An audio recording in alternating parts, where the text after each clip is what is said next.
हम माओ का ज़िंदगी का सबसे बड़ा टास्क यही होता है कि बच्चों को सुबह लंच बॉक्स में क्या दिया जाए जो बच्चे पूरा फिनिश करके आएँ। और बच्चे जब लंच फिनिश नहीं करते तो बहुत बुरा लगता है। तो आज मैं बच्चों के लंच बॉक्स के लिए बहुत ही मज़ेदार पिज़्ज़ा कटलेट्स की रेसिपी लेकर आई हूँ। बहुत ही मज़ेदार बन के तैयार होते हैं। तो पिज़्ज़ा कटलेट्स बनाने के लिए मैंने यहाँ पर 4 उबले हुए आलू ले लिए हैं। आलूओं को हम पोटैटो मैशर की मदद से अच्छी तरह से मैश कर लेते हैं। तो बहुत अच्छी तरह मैं इसको मैश कर लूँगी। और इसके साथ ही अब हम इसके अंदर ऐड कर देते हैं हाफ़ टी स्पून नमक, हाफ़ टी स्पून मैं इसके अंदर ऐड कर देती हूँ लाल कुटी हुई मिर्चें, 1 टीस्पून चिकन पाउडर मैंने इसके अंदर ऐड कर दिया है, हाफ़ टी स्पून पिसी हुई सफ़ेद मिर्च और हाफ़ टी स्पून पिसी हुई काली मिर्च। इसके साथ ही थोड़ी सी लाल पिसी हुई मिर्चें भी हमने इसमें ऐड कर दी हैं, हाफ़ टी स्पून पिसा हुआ गरम मसाला और 1 टीस्पून मैं इसमें चाट मसाला ऐड कर रही हूँ, हाफ़ टी स्पून पिसा हुआ धनिया और इसके साथ ही मैं इसमें ढेर सारा हरा धनिया और थोड़ा सा पुदीना ऐड कर रही हूँ। और इसके साथ ही अब हम इसके अंदर ऐड कर देते हैं हरी प्याज के नीचे वाला हिस्सा जो बिल्कुल बारीक कट करके ऐड कर दिया है, हाफ़ टी स्पून मैंने इसमें ज़ीरा ऐड कर दिया है और इसको अच्छी तरह से मिक्स कर लेते हैं।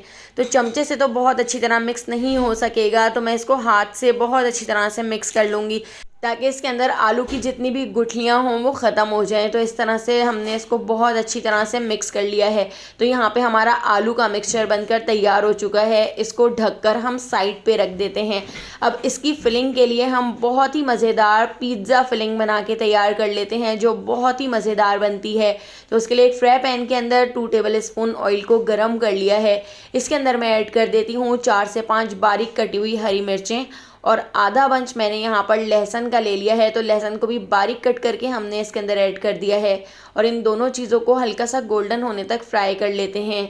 तो जब ये दोनों चीज़ें हल्की सी फ्राई हो जाएं तो अब मैं इसके अंदर ऐड कर देती हूँ हरी प्याज के ऊपर वाला पार्ट। तो हरी प्याज के ऊपर वाले हिस्से को भी हमने इस तरह बारीक कट करके इसके अंदर ऐड कर दिया है और इसको भी हम थोड़ा सा फ्राई कर लेते हैं। तो 10 से 12 सेकंड मैंने इसको भी फ्राई कर लिया है। अब हम इसमें सब्जियां ऐड कर लेते हैं। तो ये बच्चे सब्जियां खाने में बहुत तंग करते हैं, लेकिन हम सब्जियों के साथ ही बच्चों को इतना मज़ेदार पिज़्ज़ा कटलेट्स बना के देंगे कि बच्चे मांग मांग के खाएंगे। एक गाजर और एक शिमला मिर्च को बारीक कट करके हमने इस तरह से ऐड कर दिया है और फुल फ्लेम पर मैंने इसको फ्राई कर लिया है। इसके साथ ही मैंने यहाँ पर ले ली है श्रेडेड चिकन। तो मैंने चिकन के 3 पीसेस को बॉईल करने के बाद इस तरह से रेशा कर लिया था। तो श्रेडेड चिकन ऐड करके इसको भी हम मिक्स कर लेते हैं। हाफ़ टी स्पून नमक ऐड कर दिया है। नमक आलूओं में भी ऐड किया था, इसलिए नमक आप अपने टेस्ट के हिसाब से ऐड कर लीजिएगा। हाफ़ टी स्पून पिसी हुई सफ़ेद मिर्च, हाफ़ टी स्पून पिसी हुई काली मिर्च, हाफ़ टी स्पून मैंने इसके अंदर लाल कुटी हुई मिर्चें ऐड कर दी हैं और हाफ़ टी स्पून ही मैंने इसमें ऑरिगेनो ऐड कर दिया है। और यहाँ पर मैंने चिकन पाउडर ले लिया है, तो 1 टीस्पून चिकन पाउडर ऐड करके इसको अच्छी तरह से मिक्स कर लेते हैं। अब मैं इसके अंदर ऐड कर देती हूँ आधा कप के करीब दूध। तो दूध ऐड करके हम इसको अच्छी तरह से मिक्स कर लेते हैं।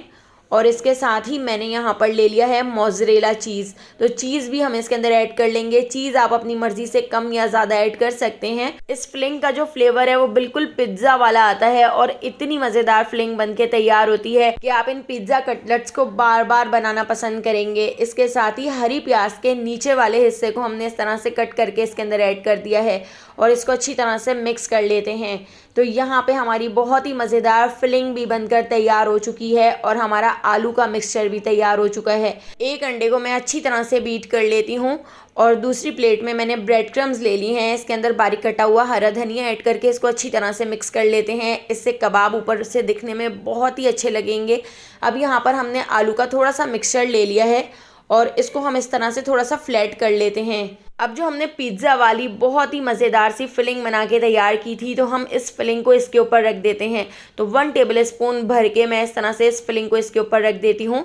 फिलिंग रखने के बाद इसको हम फोल्ड कर लेते हैं और इसको हम एक पेड़े का शेप दे लेते हैं। तो आप चाहें तो आप इस तरह से भी फ्राई कर सकते हैं, लेकिन मैं इस तरह शामी कबाब के शेप का इसको फ्राई कर रही हूँ। और कुछ कटलेट्स हमने ओवल शेप में भी बना के तैयार किए थे। तो पहले अंडे की कोटिंग कर ली है और उसके बाद हमने इसके ऊपर ब्रेड क्रम्स की कोटिंग कर ली है। इस तरह से हमारे जो मज़ेदार कटलेट्स बन के तैयार होंगे वो ऊपर से बहुत ही क्रिस्पी बनेंगे। तो सारे कटलेट्स बिल्कुल इसी तरह से मैंने बना के रेडी कर लिए थे। इन कटलेट्स को बनाकर आप 2 से 3 दिन तक तो खा सकते हैं, लेकिन इसमें सब्जियां और आलू हैं जो पानी छोड़ देते हैं, इसलिए बस 2 से 3 दिन तक तो आप इसको स्टोर कर लीजिएगा, इससे ज़्यादा नहीं कीजिएगा, क्योंकि शिमला मिर्च वगैरह में फ़ौरन से स्मेल आने लगती है। तो देखिए यहाँ पे हमारे बहुत ही क्रिस्पी, बहुत ही मज़ेदार पोटैटो पिज़्ज़ा कटलेट्स बनके तैयार हो चुके हैं। तो आप देख सकते हैं कितने ज़्यादा क्रिस्पी बनकर तैयार हुए हैं, और कुछ कटलेट्स मैंने ओवल शेप में भी फ्राई किए थे। बच्चों को इतने ज़्यादा पसंद आएंगे कि बच्चे हमेशा आपसे ये पिज़्ज़ा कटलेट्स बनवाने की फरमाइश करेंगे। तो रेसिपी पसंद आई हो तो लाइक, शेयर और सब्सक्राइब करना बिल्कुल भी मत भूलिएगा। यूट्यूब, फेसबुक या टिकटॉक पर देख रहे हैं तो मेरे अकाउंट को ज़रूर फॉलो कर लीजिएगा। आने वाली वीडियो तक मुझे दीजिए इजाज़त। अल्लाह हाफ़िज़।